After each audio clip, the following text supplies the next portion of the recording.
नमस्कार बच्चों। प्रायिकता यानी प्रोबेबिलिटी ये चैप्टर हमारा चल रहा था और पिछले वीडियो में 13.2 एक्सरसाइज एनसीईआरटी में हमने यहाँ तक पूरी एक्सरसाइज करा दी थी। अब आगे बढ़ते हैं और जो अगली थ्योरम आएगी Bayes theorem and theorem of total probability, इसके बारे में चर्चा करेंगे। उससे पहले आते हैं पार्टीशन ऑफ सैंपल स्पेस यानी एक प्रतिदर्श समष्टि का विभाजन। इसका क्या मतलब होता है ये देखेंगे। आप कहते हैं एक सैंपल स्पेस होता है, यानी एक कोई कार्यक्रम किया है और उसमें सैंपल स्पेस हुआ है, मतलब उसका जितने भी रिजल्ट निकले हैं उसको सैंपल स्पेस बोलते हैं। तो एक सैंपल स्पेस है, फिर कुछ इवेंट्स हैं E1 E2 यानी घटनाएं हैं En तक। डेफिनेटली ये सारी की सारी घटनाएं सैंपल स्पेस का सबसेट है, यानी इन सभी घटनाओं में जो एलिमेंट होंगे वो सैंपल स्पेस में ज़रूर होंगे। तब अब क्या कहते हैं कि अगर ये घटनाएं म्यूचुअली एक्सक्लूसिव है यानी परस्पर अपवर्जी है, यानी किन्हीं भी दो घटनाओं में कोई भी एलिमेंट कॉमन ना हो। पार्टीशन ऑफ सेट पढ़ते थे जब हमने सेट्स पढ़ाया था, पार्टीशन ऑफ सेट्स पढ़ाया था। मान लीजिए उसी पर है ये सैंपल स्पेस। अगर मैं सेट पे वापस चलती हूँ, एक सेट है 1 से 10 तक के नंबर, ये सैंपल स्पेस है। अब E एक सेट है, इसमें नंबर 1 2 3 E1। E2 दूसरा सबसेट है S का, इसमें नंबर है 4 5। E3 है 6 7 8 9। E4 है आपका 10। ये सारे इसके सबसेट हैं। इन सबसेट्स में एक खास बात दिख रही है कि किन्हीं भी दो सेट में का इंटरसेक्शन जो है, E1 E2 ले लो या E2 E3 ले लो या E3 E1 ले लो या कोई भी E2 E4 ले लो, ये जितने भी संभव हैं ये सारे के सारे 5 सेट हैं, यानी इनमें कुछ भी कॉमन नहीं है। किन्हीं भी दो सेट में 1 2 3 E2 E3 E4 में इनमें से कोई भी नंबर नहीं है। जो E2 में है वो बाकियों में नहीं है, जो E3 में वो बाकियों में नहीं है, जो E4 में है वो बाकियों में नहीं है। इसका मतलब किन्हीं भी दो का अगर हम इंटरसेक्शन करते हैं तो आपका कॉमन कुछ नहीं आएगा, 5 सेट बनेगा। पहली बात ये। तो इस तरह के सेट्स को हम म्यूचुअली एक्सक्लूसिव सेट्स कहते हैं या एम्प्टी मतलब क्या कहेंगे, डिसजॉइंट सेट्स कहते हैं सेट की थ्योरी में। अब यही बात अगर यही सैंपल स्पेस को अगर हम प्रतिदर्श समष्टि मान लें और यही सबसेट आपके इवेंट्स बन जाएं, तो इस तरह के सेट्स को म्यूचुअली एक्सक्लूसिव इवेंट्स कहते हैं, यानी म्यूचुअली परस्पर अपवर्जी घटनाएं। और अगर यही सेट होता है तो इनको डिसजॉइंट यानी असंयुक्त सेट्स कहा जाता। यही बात है। दूसरी खास बात क्या होगी कि अगर इन सब का यूनियन करेंगे, सारे के सारे सेट्स का यूनियन करेंगे, तो आपको पूरी तरह से सैंपल स्पेस प्राप्त हो जाएगा। तो इस तरह की ये कहलाती है एग्जॉस्टिव। अगर इसमें बात करें तो ये कहलाते हैं एग्जॉस्टिव इवेंट्स या समग्र घटनाएं या समग्र सेट या समग्र समुच्चय आप कह सकते हैं। तो अगर ये दो बातें होती हैं तो इस तरह के जो आपके सेट्स होते हैं इनको हम पार्टीशन ऑफ सेट्स कहते हैं, यानी E1 E2 E3 E4। ये पार्टीशन ऑफ सेट यानी समुच्चय का विभाजन कहलाता है। तो ये मैं बात कर रही हूँ सेट्स की। अब जब यही चीज़ आपकी प्रोबेबिलिटी पे आती है तो ये जो आपका यूनिवर्सल सेट हुआ करता था S, जिसे हम कह रहे हैं, ये यूनिवर्सल सेट के लिए होता था, ये U बन गया S। ये जो डिफरेंट सबसेट थे इन्हें हम घटनाएं बनाते हैं कि घटनाएं कहते हैं। तो हम ये कहते हैं कि अगर कोई प्रतिदर्श समष्टि S है और उसमें ये घटनाएं हैं E1 E2 E3 E4 इस प्रकार हैं कि इनमें किसी में भी कुछ कॉमन नहीं है, आपस में किसी में कुछ कॉमन नहीं है और सबका यूनियन S के बराबर है। और तीसरी बात, अब सिर्फ उसके लिए किसी भी सेट की प्रोबेबिलिटी इस पर्टिकुलर उसमें आई का मान 1, 2, 3, 4 कुछ भी हो सकता है क्योंकि 4 ही है। तो किसी की भी प्रोबेबिलिटी 0 से ज़्यादा होनी चाहिए, यानी इम्पॉसिबल इवेंट नहीं होना चाहिए। तो ऐसी स्थिति में हम E1, E2, E3 इसको पार्टीशन ऑफ सैंपल स्पेस के नाम से जानते हैं। E1, E2, E3। तो इस तरह से ये पार्टीशन ऑफ सैंपल स्पेस यानी एक प्रतिदर्श समष्टि का विभाजन कहलाता है। अब इसी चीज़ को मैं आपको एक और एग्जांपल से समझाती हूँ, इसका और क्या मतलब होता है। हम कहते हैं एक बॉक्स है हमारे पास, एक बड़ा बॉक्स है और इसमें चलो 14 काली बॉल है, ब्लैक बॉल, और 17 रेड बॉल है, सारी मिक्स हैं। तो कुल 14 + 17 यानी 31 बॉल्स हैं कुल हमारे पास। किसी एक बॉल, मान लीजिए रेड बॉल एक बॉल निकाली गई, उसकी प्रोबेबिलिटी अगर पूछते हैं, probability of getting a red ball, एक बॉल निकाली गई आंख बंद करके, तो ब्लैक बॉल निकालने की प्रोबेबिलिटी क्या होगी? हम कहते हैं 14 में से कोई एक बॉल निकलेगी तो रेड होगी और टोटल तरीके हो गए इतना, यानी 14/31 प्रोबेबिलिटी होती है ये। अब इसी चीज़ को दोबारा करते हैं। अब की बार ये सारी बॉल्स एक जगह ना रख के 3 जगह बांट दी, 3 डब्बे बना दिए। बड़ा वाला डब्बा टूट गया हमारा, तो ये पहला डब्बा E1, ये दूसरा डब्बा E2, ये तीसरा डब्बा E3। इसमें 5 ब्लैक बॉल हैं और 9 रेड बॉल है। इसमें 9 ब्लैक बॉल हैं, 3 रेड बॉल हैं। इसमें एक भी ब्लैक बॉल नहीं है क्योंकि 9 और 5 14 हो गई ब्लैक बॉल, और इसमें बची 9 और 3 12 और 5 हो गई रेड बॉल। और ये बंद डब्बे हैं, हम जो भी बॉल निकालेंगे हमें नहीं दिख रहा इसमें कितनी कितनी बॉल है। अब कहते हैं एक ब्लैक बॉल निकाली गई किसी भी एक में से, तो इसकी प्रोबेबिलिटी क्या होगी? अब यहाँ फर्क आ गया दोनों में। अब आपको पहले डब्बा चूज करना है, तो तीनों डब्बे एक से बने हुए हैं तो तीनों की प्रोबेबिलिटी बराबर। एक कुछ ऐसा बना हुआ है ज़्यादा चमकदार सा, आकर्षित करने वाला, तो डेफिनेटली उसकी कुछ प्रोबेबिलिटी एक्स्ट्रा होगी। तो फिलहाल हम ये मानते हैं तीनों डब्बे बराबर है, तो तीनों की प्रोबेबिलिटी बराबर है। तो अगर हम इसी चीज़ को अब उससे रिलेट करें, तो अब ये E1, E2, E3 इस सैंपल स्पेस के आपके सबसेट हुए, यानी यही बॉल डिवाइडेड हुई। 31 बॉल इनमें थी, कुल 31 बॉल इनमें हैं, लेकिन ये इसके सबसेट हो गए। और इनमें कुछ भी कॉमन नहीं है, किन्हीं दो में भी, तीनों में तो तीनों में, किन्हीं दो में भी कोई कॉमन नहीं है, यानी जो बॉल इसमें है वो उसमें नहीं, जो इसमें है वो इसमें नहीं, और एक बॉल जो आ गई तो दूसरे में हो नहीं सकती। यानी ये सारे के सारे कैसे हो गए? डिसजॉइंट सेट्स हो गए, असंयुक्त, यानी परस्पर अवर्जी घटनाएं हो गई। ये सब की सफाई है, और इन सब का यूनियन अगर करते हैं, ये आपकी क्या होगी? ये सैंपल स्पेस के बराबर होगी, वो 31 बॉल होंगी इन सब में टोटल। और किसी भी एक घटना, किसी एक बैग चुनने की प्रोबेबिलिटी 0 से बड़ी होगी।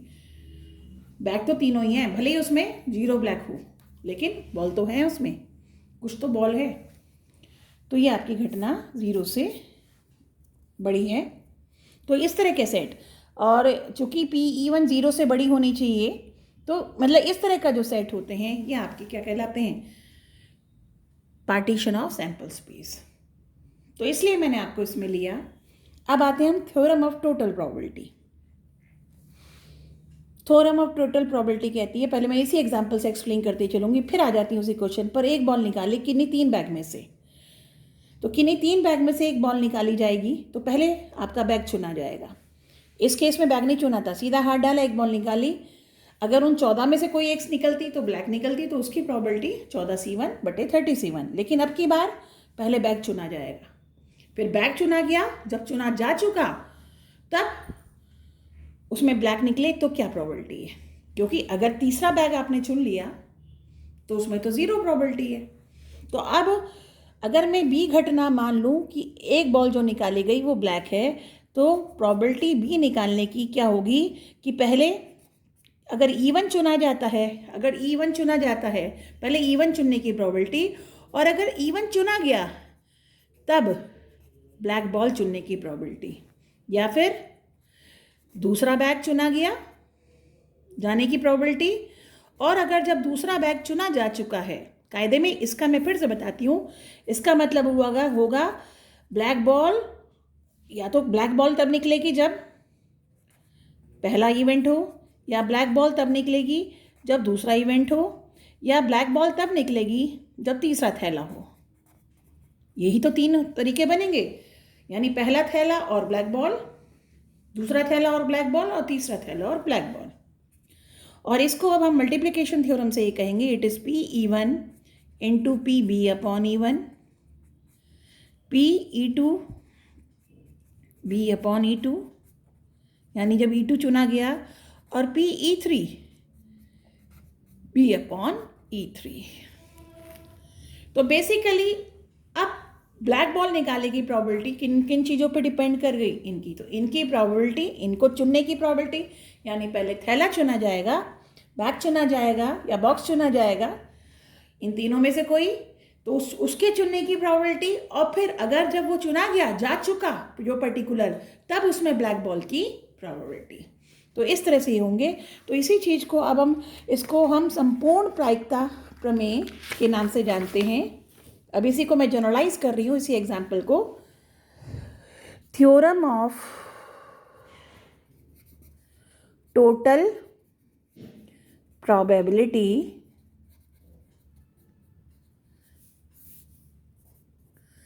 संपूर्ण प्रायिकता प्रमेय।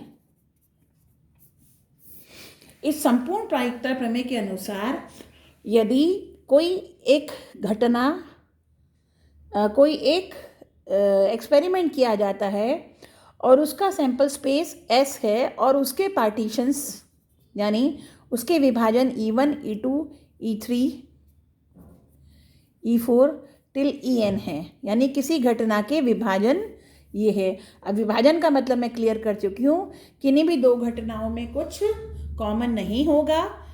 अगर एक घटना हो रही है तो दूसरी नहीं होगी, दूसरी हो रही है तो पहली नहीं होगी, और इन सब का यूनियन सैंपल स्पेस के बराबर होगा। यानी इनके सब एलिमेंट्स को अगर मिला लें तो हमें सैंपल स्पेस प्राप्त हो जाएगा।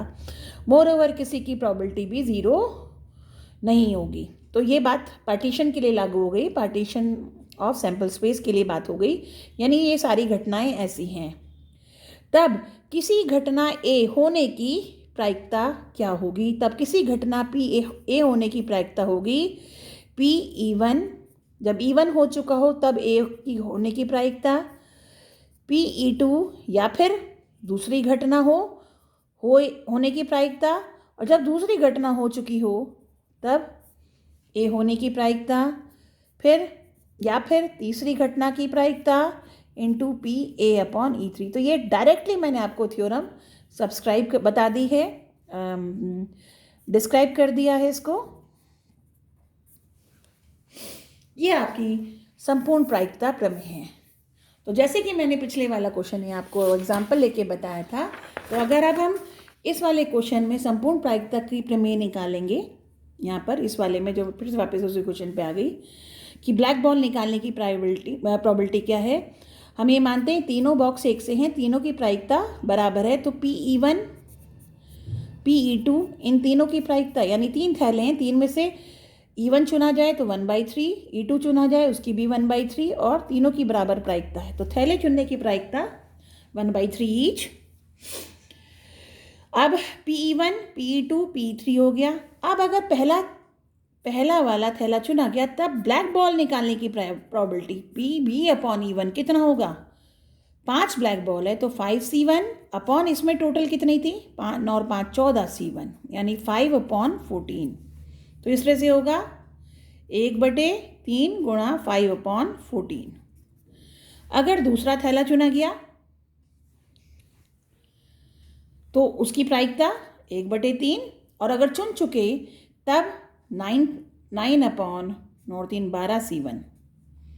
और अगर तीसरा थैला चुनने की प्रोबेबिलिटी, और उसमें चूंकि ब्लैक बॉल एक भी नहीं है तो उसकी प्रोबेबिलिटी 0/5। इन सब का योग यानी ब्लैक बॉल चुनने की प्रोबेबिलिटी ये होगी। तो इस तरह से this is called theorem of total probability.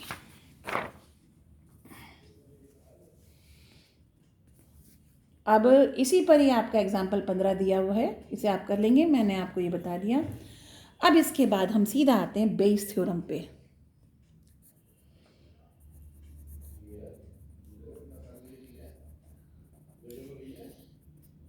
Base प्रमेय। बेस थ्योरम में क्या होता है कि इसको मैं पहले डिफाइन करती हूँ फिर से। अभी मैं डिस्कस कर रही थी आपसे पार्टीशन ऑफ सैंपल स्पेस, प्रतिदर्श समष्टि का विभाजन। तो फिर से हम ये कहते हैं कि E1, E2, E3 up to En ये नॉन एम्प्टी, यानी बिल्कुल नॉन एम्प्टी का मतलब खाली नहीं है, नॉन एम्प्टी सेट्स हैं, इवेंट्स हैं, घटनाएं हैं, यानी सबकी प्रोबेबिलिटी 0 से ज़्यादा है, कोई भी इम्पॉसिबल इवेंट नहीं है। और ये जो हैं इन सब का पेयर वाइज डिसजॉइंट है, यानी परस्पर अपवर्जी घटनाएं हैं, यानी किन्हीं भी दो का इंटरसेक्शन, किन्हीं भी दो का, आई और जे ले लेती हूँ, जहाँ आई का मान और जे का मान 1 से लेकर n तक है, और आई और जे बराबर नहीं है डेफिनेटली, तो ये फाई सेट है, यानी किन्हीं भी दो घटनाएं में कोई भी चीज़ कॉमन नहीं है और समग्र हैं ये, यानी एग्जॉस्टिव इवेंट्स है, यानी सबका यूनियन सैंपल स्पेस के बराबर है। तब कोई इवेंट ए है, ए भी एक कोई घटना है, तब किसी घटना, इनमें से किसी घटना, लेट सपोज आई, किसी घटना आई की होने की प्रोबेबिलिटी, जबकि पता है ए हो चुका है। अभी तक जो हमने देखी थी घटनाएं, उसमें ए होने की प्रोबेबिलिटी निकाली थी, लेकिन अब की बार ये पता है कि ए हो चुका है, तब किसी घटना की होने की प्रायिकता क्या, तो ये पूछा गया। तो इसका जो सूत्र बैठेगा वो सूत्र होगा P E I into P A upon E I upon P E one into P A upon E one, P E two plus करके ए अपॉन ई टू, प्लस इस तरह से सारे नीचे नीचे की तरफ, आखिर में P E three into P A upon E three. तो ये आपकी डेफिनेशन है बेसिकली।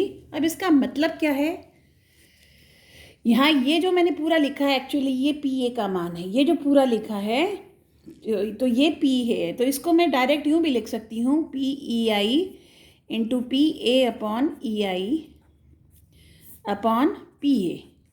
आप इसको ऐसे भी लिख सकते हैं, तो पी ई आई अपॉन ए। ये मैं इसको फिर से आपको एक्सप्लेन करती हूँ, दोबारा से देखेंगे। ये कहते हैं कि आपकी घटनाएं E1, लेट सपोज अभी मैं वो थैले आपका भी जो पहले क्वेश्चन लिया था, एग्जाम्पल लिया था, E1, E2, E3 3 घटनाएं थी, यानी 3 बॉक्स थे और उनमें हमारे अलग अलग बॉल्स और वो थे।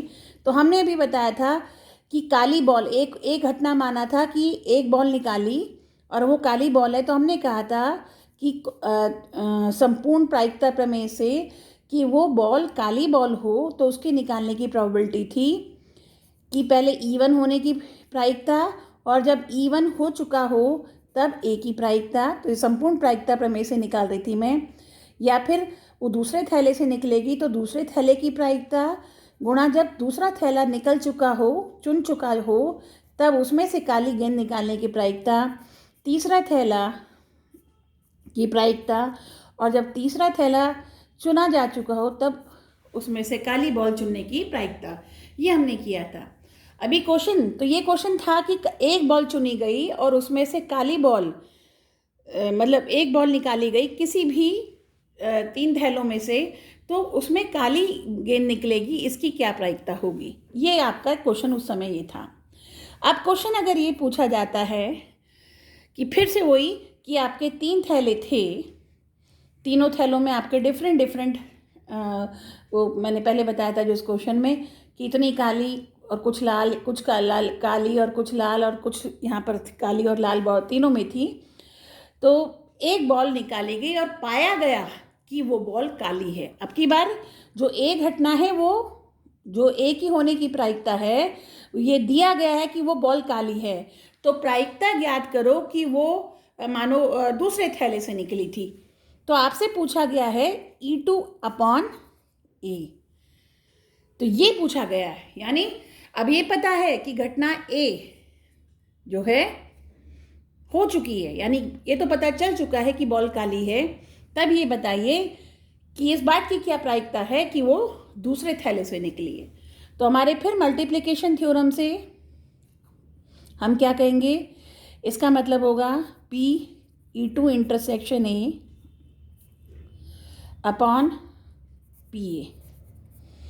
ये आपका मल्टीप्लिकेशन थ्योरम जो है, यानी गुणनफल प्रमेय है जो प्रायिकता की, उससे ये निकालेंगे।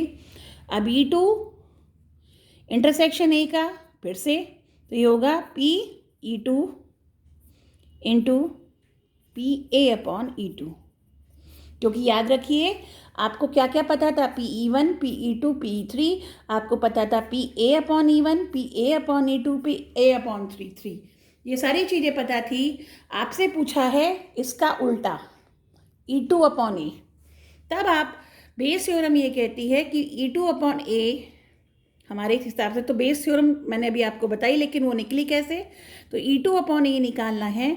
तो E2 अपॉन ए हमारे जो कंडीशनल प्रोबेबिलिटी का नियम है, उससे क्या होगा, E2 intersection A upon PA, और E2 इंटरसेक्शन ए को क्या लिख सकते हैं, PE2 into PA upon E2। ये आपकी क्योंकि क्योंकि ये तो हमें पता है ना PA अपॉन E2 कितना होगा, तो ये था आपका A intersection E2 upon PE2, यही नियम से हमें पता था। तो इस तरह से PA इंटरसेक्शन E2 या E2 इंटरसेक्शन A किसके बराबर होगा, PE2 into PA upon E2 upon PA, और PA कितना था, ये पूरा, यानी PE1 into PA upon E1 plus PE2 into PA upon E2 plus PE3 into PA upon E3। तो बेसिकली ये आपकी बेस थ्योरम था। तो यही चीज़ को उन्होंने बताया था कि फिर से मैं इसको बताती हूँ कि अगर E1 E2 E3 इस तरह से n ये डिफरेंट घटनाएं हैं, इस तरह की घटनाएं हैं कि ये आपस में जितनी भी ये सबसेट है, उपसमुच्चय वाली घटनाएं हैं, इन घटनाओं में कुछ भी कॉमन नहीं है और इन सब का यूनियन S के बराबर है। तब किसी घटना एक घटना A है और जिसकी प्रोबेबिलिटी 0 नहीं है, यानी इसके 0 होने की प्रोबेबिलिटी नहीं है, तब घटना A हो चुकी हो, तो ये घटना मतलब ये घटना A हो चुकी है, ये पक्का पता है। तो तब जब A हो चुकी है, तब किसी की घटना EI होने की प्रोबेबिलिटी I, जबकि इनमें से कोई एक घटना है, I का मान लेकर 1 से लेकर n कुछ भी हो सकता है, तो ये होगा PI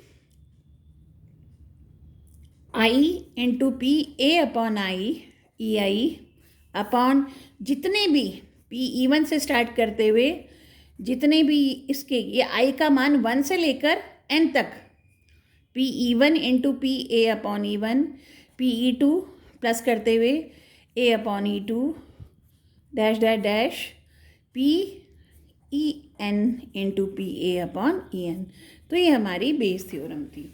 तो बेसिकली बेस थ्योरम क्या कहती है कि जब ये हमें पता हो तो इसका उल्टा हमें निकालना हो, तो उसके लिए हम ये इम्प्लीमेंट करते हैं। अब जब आप क्वेश्चंस करोगे तब आपको ये ज़्यादा क्लियर होगा, और इसमें जितने एग्जाम्पल्स हैं वो सब आप करेंगे। और कोई प्रॉब्लम हो तो आप थ्रू कमेंट्स या व्हाट्सएप के थ्रू मुझसे पूछेंगे। अब हम सीधा 13.3 एक्सरसाइज पे आते हैं। तो इससे आपको ये जितनी भी हमने थ्योरम पढ़ाई हैं ये एकदम से क्लियर होती चली जाएगी। तो आते हैं एक्सरसाइज 13.3 पर। क्वेश्चन नंबर 1,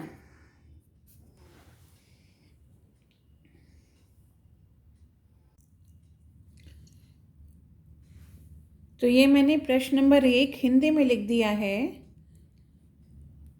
थोड़ा सा प्रश्न सामने होगा तो समझाने में आसानी रहती है, और इंग्लिश के बच्चे भी इसे समझ पाएंगे। मैं इनको समझा दूंगी, आप बुक से देखकर क्वेश्चन देख लीजिएगा। समझ। तो क्वेश्चन ये है कि एक कलश है में 5 लाल और 5 काली गेंदें हैं। याद रक्षा एक गेंद निकाली जाती है, रैंडमली एक बॉल निकाली जाती है। इसका रंग नोट करने के बाद, यानी इसका रंग नोट करते हैं और वापस इसे रख देते हैं, पुनः कलश में रख दी जाती है। फिर पुनः निकाले गए रंग की 2 अतिरिक्त गेंद कलश में रख दी जाती है। यानी जो आपने कलर, अगर पहले लाल निकली थी तो 2 लाल वापस रख दी जाती है। तो 5 और 5 10 गेंदें टोटल थी। पहली मान लो लाल निकली तो 2 लाल उसमें रख दी गई, तो टोटल 12 हो गई, जिसमें 7 लाल 5 काली है। और अगर काली गेंद निकाली जाती तो फिर वो काली गेंद वापस रख दी और 2 काली और रख दी, तो इस तरह से टोटल 12 गेंदें हो जाती और 12 में कितनी 7 काली होती। तो डिपेंड करेगा कि पहली वाली बॉल कौन से रंग की निकली। तो इन एनी केस टोटल एक बॉल निकाली, उसका रंग देखा, वापस रखने पर टोटल 12 गेंदें हमारे पास हो जाती हैं। फिर कलश में से फिर एक गेंद निकाली जाती है। जब वो 12 हो गई तो दूसरी वाली जो गेंद निकली वो लाल होने की प्रायिकता क्या कीजिए। यानी जो दूसरी बार गेंद निकल रही है वो लाल रंग की होगी, इसकी क्या प्रायिकता है। तो आप इसको ऐसे करेंगे। अब इसको करने का तरीका देखेंगे, और जब प्रैक्टिस से ये क्वेश्चन समझ आएंगे, एक बार में थोड़ा दिक्कत आती है, नई तरह की चीज़ें हैं। तो हम कहते हैं घटना इवन मान लेते हैं कि पहली गेंद, क्योंकि दूसरी वाली गेंद हम लाल निकलेगी, इसकी प्रायिकता, तो दूसरी गेंद हमारी डिपेंड करेगी कि पहली वाली गेंद क्या निकली। यानी पहली गेंद लाल निकलती तब हमारे पास 7 लाल होती और 5 काली, और अगर पहली गेंद काली निकली तो हमारे पास 5 का लाल और 7 काली। तो इस तरह से जो दूसरी गेंद लाल निकले ये डिपेंड करेगा कि पहली क्या निकली। तो इवन घटना को मान लेते हैं पहली गेंद लाल निकली, और E2 घटना मान लेते हैं कि पहली गेंद काली निकली। घटना ये मानते हैं कि दूसरी गेंद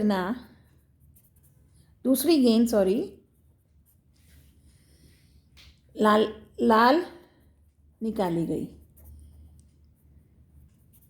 तो हमसे PA पूछा है। चूँकि A डिपेंड कर गया E1 पे, तो अब हम संपूर्ण प्रायिकता प्रमेय, हमें ये पूछा है, तो संपूर्ण प्रायिकता प्रमेय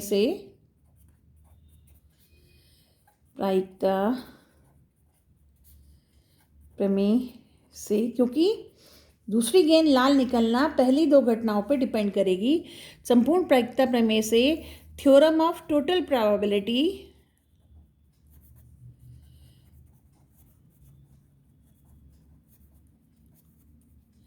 से हम कहेंगे PA एक ही होने की प्रायिकता। तो अगर पहली गेंद लाल निकली और जब पहली लाल निकल चुकी तब दूसरी भी लाल निकलने की प्रायिकता, या फिर पहली गेंद काली निकली और जब पहली काली निकली तब दूसरी गेंद लाल निकलने की प्रायिकता। तो ये बेसिकली पूछी गई है। अब चूंकि दोनों की दोनों, अब आइए PE1 पर, यानी पहली गेंद लाल निकली, टोटल गेंद थी हम पे 10, जिसमें 5 लाल 5 काली, तो लाल एक गेंद निकली है तो 5 लाल में से निकली है, तो 5C1 तरीके से लाल गेंद निकलेगी। टोटल गेंदें थी 10, तो उसमें से एक कितनी तरह से निकलेगी 10C1, तो 5/10 या 1/2। PE2 यानी पहली गेंद काली निकली, तो इसकी प्रायिकता तो 5 काली थी, 5C1/10C1, 5/10 यानी 1/2।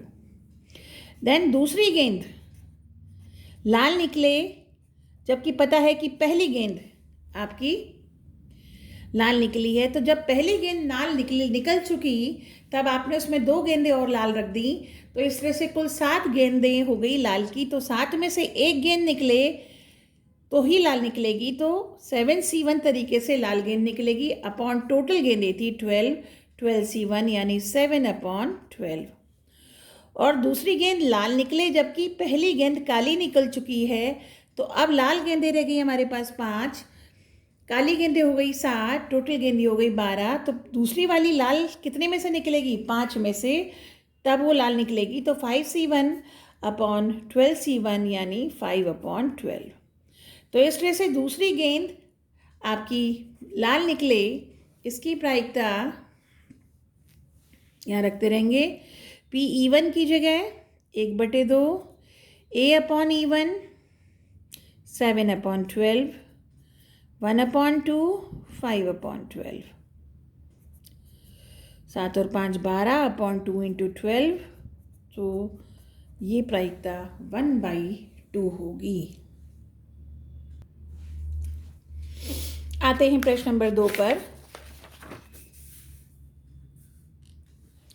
प्रश्न नंबर 2 देखेंगे।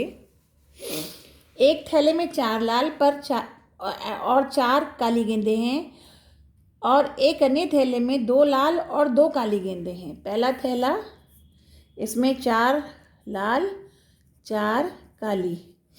दूसरा थैला जिसमें 2 लाल और 6 काली गेंदें हैं। दोनों थैलों में से एक थैला यादृच्छिक चुना जाता है। इसका मतलब दोनों थैलों के चुनने की प्रायिकता बराबर हो गई। तो 2 थैले हैं, तो एक थैले के चुनने की प्रायिकता 1/2, और उनमें से एक गेंद निकाली जाती है जो कि लाल है। ये पता है कि वो गेंद क्या निकली है?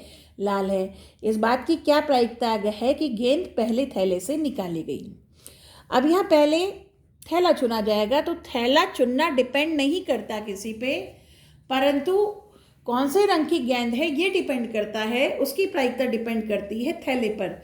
तो थैला चुनना इंडिपेंडेंट घटना है, जबकि बॉल चुनना थैले पर निर्भर करता है।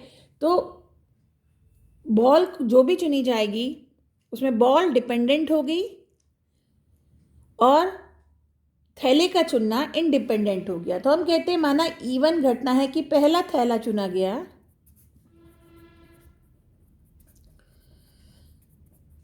E2 घटना है कि दूसरा थैला चुना गया।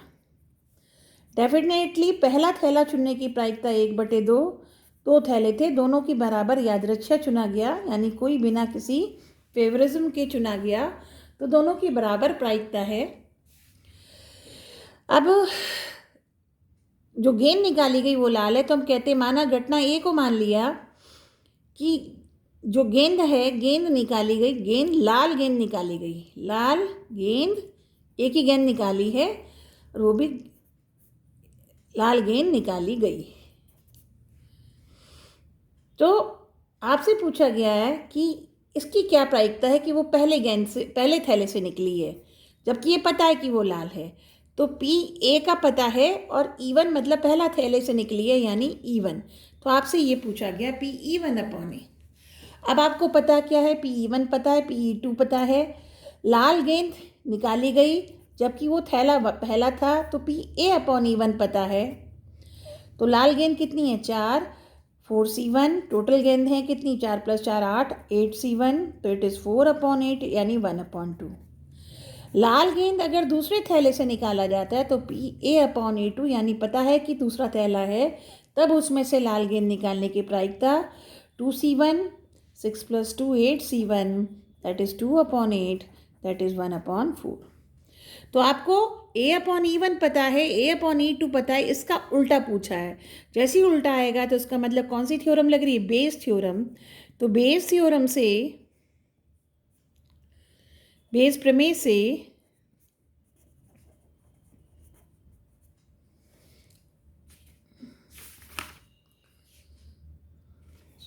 बेस, गलत लिख के स्पेलिंग, BAYES, बेस थ्योरम से P(E1)/A किसके बराबर होगा? P(E1) इंटू PA/E1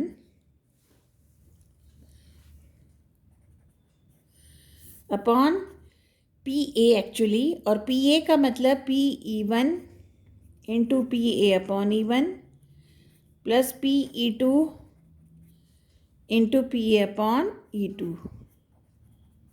तो ये बेस थ्योरम है आपकी।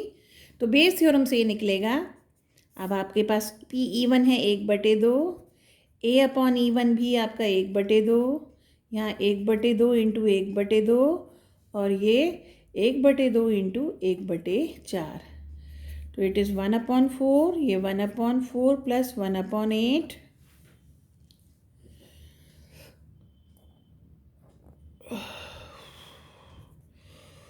तो ये हो गया आपका नीचे 3/8, ऊपर 1/4, 8/3 इंटू 4, दिस इज 2/3। तो इस तरह से बेस थ्योरम लगेगी। अभी और क्वेश्चन देखते हैं। प्रश्न नंबर 3 पर आओ।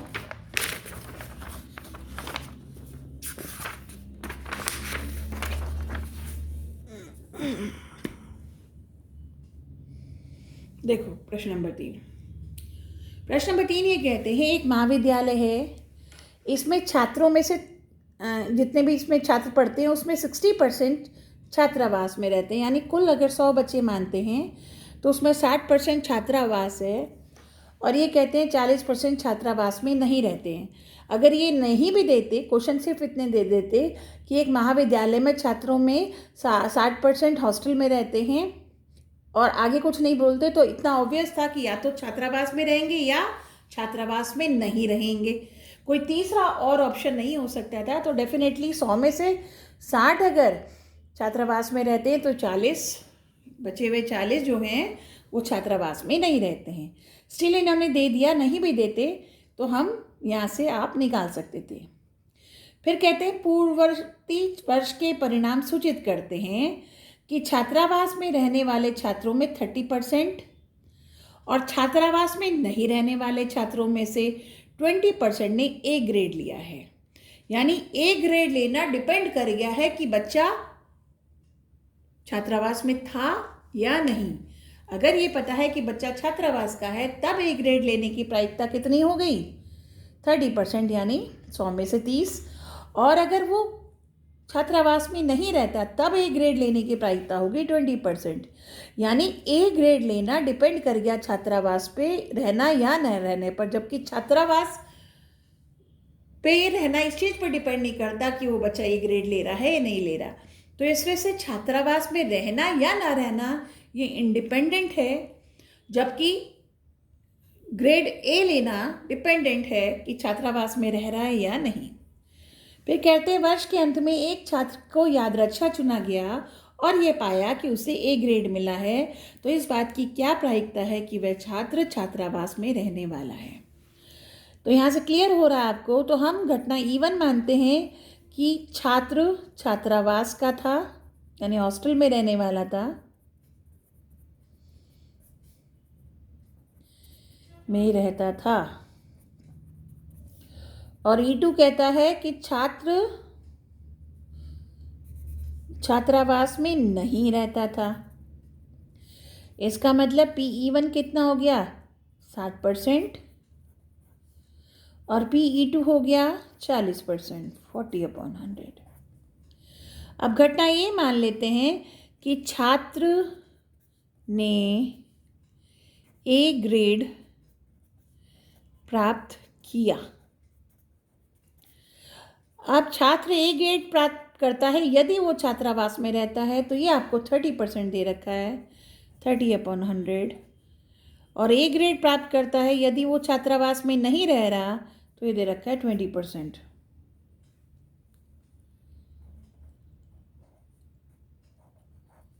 ये दिया हुआ है। आपसे कहते हैं कि आपसे पूछा गया है, एक छात्र चुना गया और ये पता है कि वो ग्रेड, उसे ए ग्रेड मिला है, यानी ये पता है कि ग्रेड ए मिला है, तो पता पूछा है कि वो छात्रावास में रहने वाला था, यानी E1 था, तो E1 अपॉन ए पूछा गया है। तो ए अपॉन E1 का पता, इसका उल्टा पूछा गया है, तो सीधा सा आपका बेस प्रमेय, Bayes theorem, P E1 into P A upon E1, P E1 into P A upon E2, E1 sorry, P E2 into P A upon E2, E1 60 upon 100, A upon E1 30 upon 100, 60 upon 100। ये पहचान होती है कि जो ये ऊपर term आ रही है, नीचे उनमें से एक टर्म, ये वाली टर्म एज सच आएगी, ये पहचान भी होती है। E2 40 अपॉन 100, 20 अपॉन 100, तो 60 इंटू 30 अपॉन 60 इंटू 30 यानी 1800, और ये हो गया 1200, नहीं 800 सॉरी।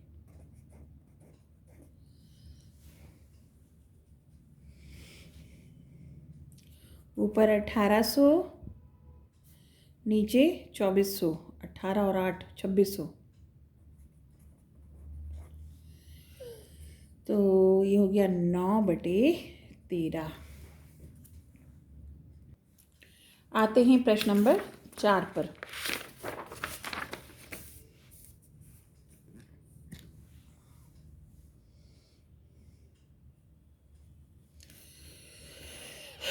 ये देखेंगे, एक बहुविकल्पीय प्रश्न का यानी मल्टीपल चॉइस का क्वेश्चन का उत्तर देने में एक विद्यार्थी को या तो प्रश्न का उत्तर जानता है, यानी वो पढ़ के आया है, या वह अनुमान लगाता है। नेगेटिव मार्किंग नहीं है, तो वो गैस करके टिक करता है। मान ले कि उसको उत्तर जानने की प्रायिकता 3/4 है, यानी वो पढ़ के आया है, अच्छा खासा पढ़ के आया है, यानी 4 में से 3 उत्तर वो जानता है, यानी पढ़ के आया है। और अनुमान लगाने की प्रायिकता 1/4 है, यानी 4 क्वेश्चन में से एक पार्ट वो ऐसा है कि वो नहीं पढ़ के आया, ये स्थिति है। तो यानी कितना पढ़ के आया है, 4 में से 3 क्वेश्चन उसके ऑलमोस्ट तैयार हैं, और जो एक क्वेश्चन वो पढ़ के नहीं आया। मान लें कि छात्र के प्रश्न के उत्तर का अनुमान लगाने पर, यानी अगर वो अनुमान लगा रहा है तो सही उत्तर देने की प्रायिकता 1/4 है, यानी अगर वो गैस कर रहा है तब आंसर सही होगा, क्योंकि वो पढ़ के आया है या वो गैस कर रहा है, ये डिपेंड नहीं करता कि उत्तर सही होगा। लेकिन उत्तर सही होगा ये डिपेंड करता है कि वो पढ़ के आया है या नहीं। तो फिर पूछा गया है कि इस बात की प्रायिकता क्या है कि कोई छात्र प्रश्न का उत्तर जानता है, यानी उत्तर तो वो जानता है, यदि यह ज्ञात है कि उसने उत्तर सही दिया है। यानी पूछा गया है कि उस छात्र के प्रश्न के उत्तर जाने की क्या प्रायिकता है, जबकि वो जो उत्तर उसने दिया था वो करेक्ट था। क्वेश्चन को फिर से समझो।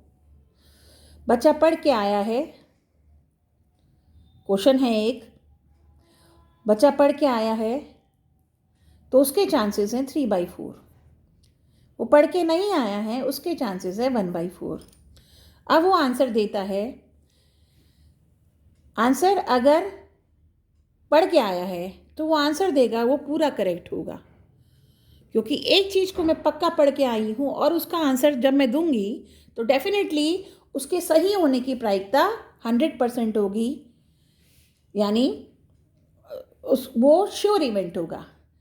लेकिन अगर वो मैं पढ़ के नहीं आ रहे हैं और तब आप उस पर जो गैस लगा रहे हैं, गैस लगाने पर सही उत्तर देने की प्रायिकता बोलिए 1/4। तो फिर आपसे पूछा गया है कि इसकी क्या प्रायिकता है कि प्रश्न का उत्तर जानता था जबकि वो रिजल्ट सही है, वो आंसर सही है। तो हम इसे करेंगे कि E1 कि छात्र प्रश्न का उत्तर जानता है, यानी वो पढ़ के आया है, वो क्वेश्चन वो प्रैक्टिस करके आया है। घटना E2 की जब वो पढ़ के नहीं आया तो डेफिनेटली वो अनुमान लगाएगा कि छात्र प्रश्न का अनुमान यानी गेस करता है। घटना A की जो उस उत्तर दिया सही था, जो उत्तर दिया उत्तर सही था, जो भी उत्तर दिया वो सही था। तो PE1 की वो प्रश्न का उत्तर जानता है 3/4, ये उन्होंने दिया हुआ है 3/4 हीरा, और अनुमान लगाता है E2 प्रश्न छात्र का अनुमान लगाता है, इसकी क्या प्रायिकता 1/4। अब A/E1 यानी वो प्रश्न को जानता था, वो उत्तर जानता था, पढ़ के आया था, तब उसका सही उत्तर होगा तो इट इज़ 1, क्योंकि ये श्योर इवेंट होता है। अगर आपको पता है कि आंसर सही है, आप पढ़ के आए हो उस क्वेश्चन को और क्वेश्चन को पढ़ के आओगे और तब आंसर सही देने की प्रायिकता क्या होगी 100%, पूरी की पूरी। लेकिन अगर आप गैस लगा कर रहे हैं तब आंसर के सही होने की प्रायिकता इन्होंने दे रखी है 1/4। आपसे पूछा है कि उत्तर तो सही दिया गया, वो उसकी क्या प्रायिकता है कि वो उत्तर जानता था, यानी E1/A पूछा है। तो A/E1 का पता है, लेकिन इसका उल्टा पूछा है, डेफिनेटली आपका बेस थ्योरम लगेगी बिल्कुल उसी तरह से PE1 × PA/E1 upon PE1 × PA/E1। Pen ख़त्म हो गया, अब तो ढूंढ के लाना पड़ेगा पेन। चलो ये तो खींचते हैं क्वेश्चन। A/E2, तो ये हुआ आपका 3/4। A/E1 1 हो गया, तो 3/4 × 1, और ये हो गया 1/4 × 1/4। तो 3/4 3/4 प्लस 1/16, तो ये हो गया 16, 12 प्लस 1 3/4, तो हो गया 3/4 × 16/13, 4 3 12 4 4 16 12/13। तो ये आपका था प्रश्न नंबर 4, यहाँ तक का कीजिए। बाकी के अगले क्वेश्चन डिस्कस करेंगे अगले वीडियो में, तब पेन भी आ जाएगा। Thank you.